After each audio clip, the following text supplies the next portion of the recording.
എല്ലാ അമ്മമാരിലും ദൈവികാംശമുണ്ട്. അതുകൊണ്ടാ അമ്മമാരുടെ വാക്കുകളെ ധിക്കരിക്കരുതെന്നും അമ്മമാരെ വേദനിപ്പിക്കരുതെന്നും എല്ലാവരും പറയുന്നത്. എന്റെ വാക്കുകളിൽ സത്യമുണ്ട് മോളെ. മോൾക്ക് കുഞ്ഞുങ്ങൾ ജനിക്കും, അത് ജനിച്ചു തന്നെ ആവണം.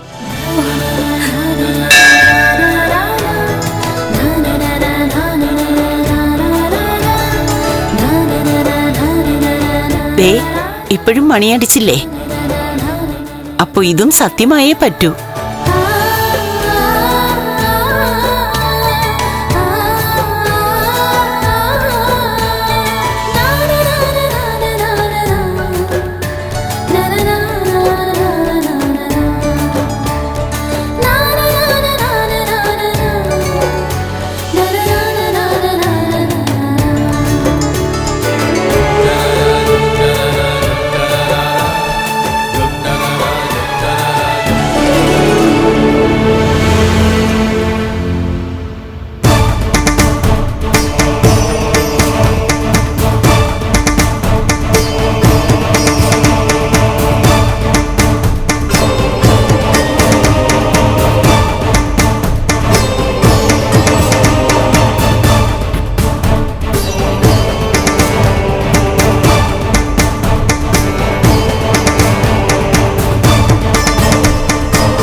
ആശ്വാസായി.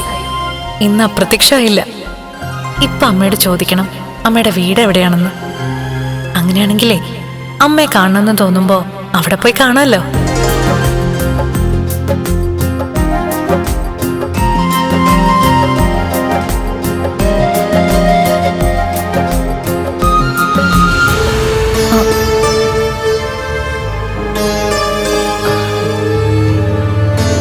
എന്താ മോളെ,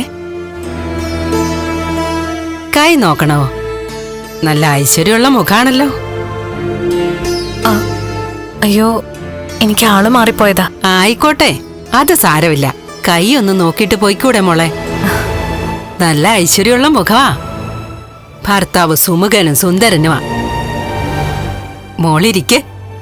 ഭർത്താവിന്റെ കാര്യം മാത്രമല്ല, കുഞ്ഞുങ്ങളുടെ കാര്യവും പറയാം. ഇരിക്കെ. ഓ, കുഞ്ഞുങ്ങളുടെ കാര്യം പറയോ? പിന്നെ ആ കൈ ഇങ്ങോട്ട് എടുത്തേ. ഒന്നല്ലല്ലോ, രണ്ടല്ലേ മക്കള്, അതും 2 ആൺകുട്ടികള്. ഭഗവാനേ, ശരിയാവണേ. എന്നിട്ട് സത്യമായെന്ന് തോന്നുന്നു.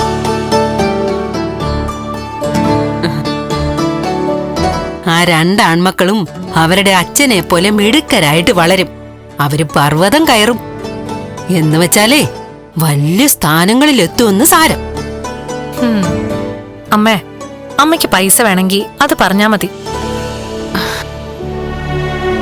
അതിന് വെറുതെ ആൾക്കാരെ പറ്റിക്കുന്ന പണിയായിട്ട് നടക്കരുത്. ദാ, ഇത് വെച്ചോ. ഇങ്ങനെ ഫലം പറയുമ്പോഴേ ചിലതൊക്കെ ശരിയായിട്ട് വരും. അവരാണെങ്കിലോ അമ്മ പറയുന്നത് വിശ്വസിക്കുകയും ചെയ്യും. അങ്ങനെയാ പലർക്കും അബദ്ധം പറ്റുന്നത്. എനിക്കൊരു ഭർത്താവുണ്ട്, പക്ഷെ കുട്ടികളില്ല. പോട്ടെ.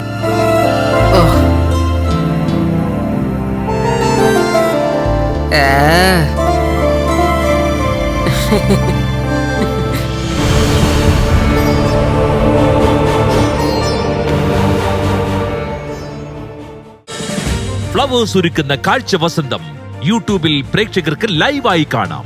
ഫ്ലവേഴ്സ് കോമഡിയിൽ ജോയിൻ ചെയ്യൂ, ആസ്വദിക്കൂ.